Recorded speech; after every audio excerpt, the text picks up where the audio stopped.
कल मैंने एमबीए का फॉर्म फिल करते हुए चौकीदार से पूछा, यार ये यूनिवर्सिटी कैसी है? चौकीदार, बहुत अच्छी है भाई, मैंने भी यहाँ से एमबीए किया है।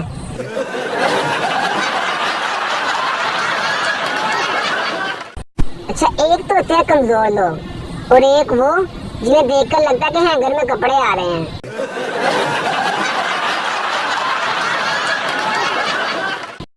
रोज लोगों की शादियां हो रही हैं, मेहंदियां लग रही हैं, लेकिन एक मैं ही हूँ कि जिसकी यस्सु पंजू में भी डोली नहीं आती।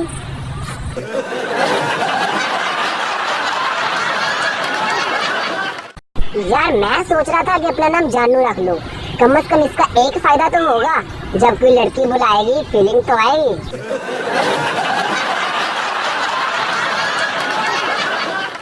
मेरे सारे दोस्तों ने घूंघट उठा लिए हैं और मैं अभी तक यही कहता हूँ, जानू दुपट्टा उठा लो, कहीं टायर में ना आ जाए।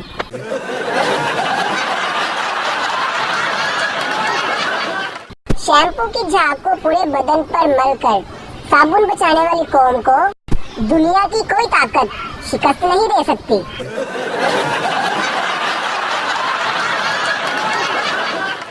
कोई मर नहीं जाता इंजेक्शन लगवाने से फिराज, कोई मर नहीं जाता इंजेक्शन लगवाने से फिराज, बस उठने बैठने का अंदाज बदल जाता है।